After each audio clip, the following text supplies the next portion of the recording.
경제학자의 인문학 서재. 제2장 경제학의 통찰로 역사를 읽는다. 22커피는 어떻게 전 세계인의 음료가 되었나? 관세의 목적. 공산품과 원유를 제외하고 국제 원자재 시장에서 가장 교역량이 많은 품목은 커피다. 국제커피기구 ICO에 따르면 원두의 교역량이 원유 시장의 10% 수준에 육박한다고 하니 그야말로 커피는 이제 인류의 가장 보편적인 음료라고 할 수 있다. 인류는 어떻게 커피를 마시게 되었을까? 인류가 커피를 처음 접하게 된 시점은 8세기경으로 추정된다. 에티오피아 해안 지역의 양치기 소년들은 어느 날 염소들이 빨갛고 작은 열매를 먹고 나서 흥분한 상태로 울부짖으며 뛰어다니는 모습을 목격했다.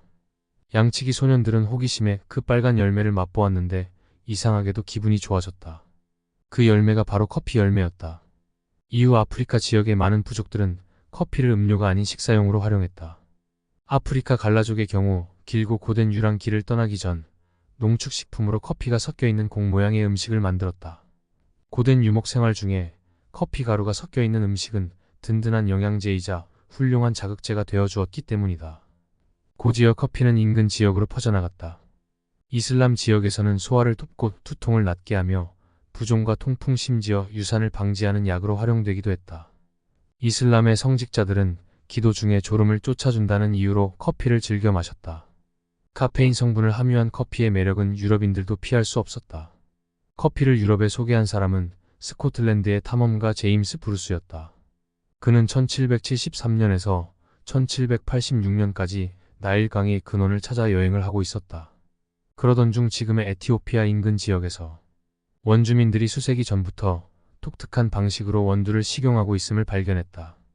그렇게 제임스 브루스를 통해 알려진 커피는 유럽 각 지역으로 급속히 확산되었다.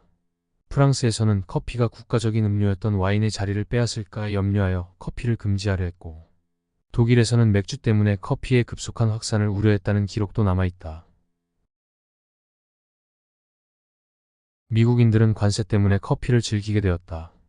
오늘날 가장 많은 커피를 소비하면서 커피 전도사 역할을 맡고 있는 국가는 미국이다.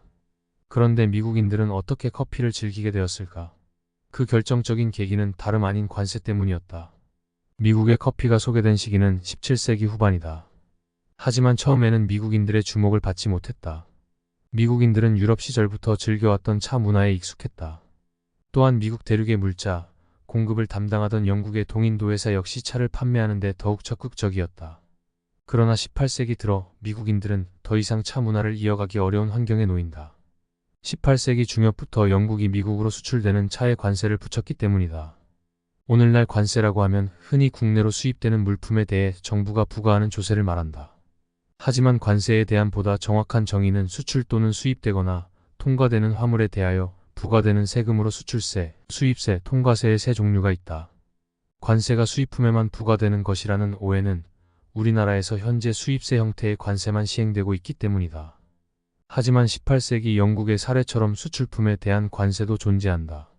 영국은 1767년 타운센드 법을 제정했는데 이는 미국에 체류 중인 영국 군대에 주둔 비용을 미국인들에게 부담시키고 미국인의 생필품에 수출 관세를 붙이는 법률이었다.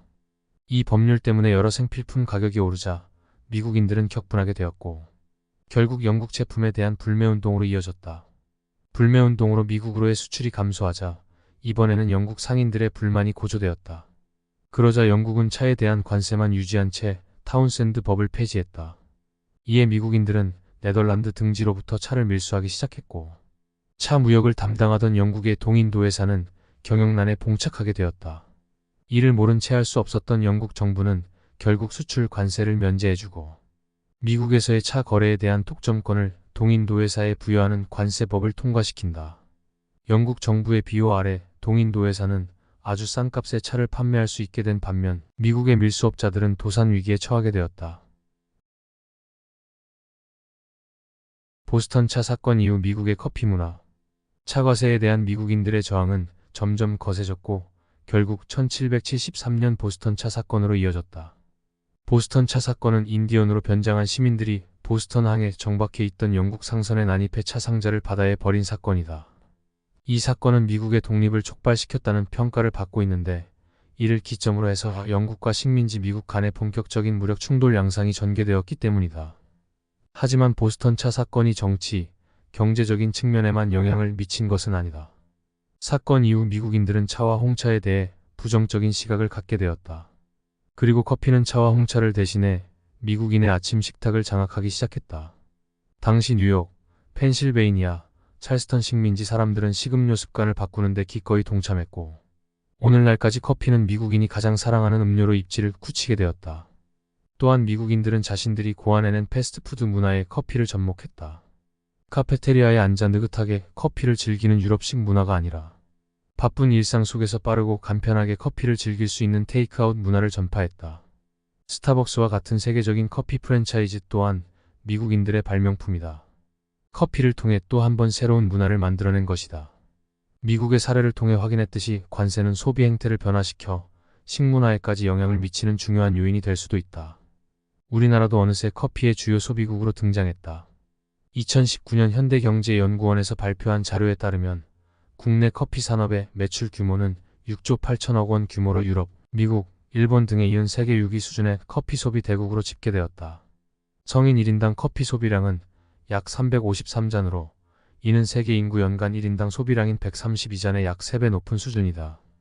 이쯤 되면 우리도 단순히 커피를 소비만 하는 것이 아니라 새로운 커피 문화를 이끌어낼 수 있는 주체가 되었다고 할 수 있다. 미국인들은 관세라는 외부 환경의 변화로 어쩔 수 없이 커피를 찾게 되었지만 우리는 스스로 커피를 즐겨 마시며 새로운 커피 문화를 만들어가고 있다. 그것이 바로 한국만의 커피 문화가 어떠한 형태가 변화할지 기대되는 이유이기도 하다. 이상으로 경제학자의 인문학 서재 커피는 어떻게 전 세계인의 음료가 되었나이었습니다.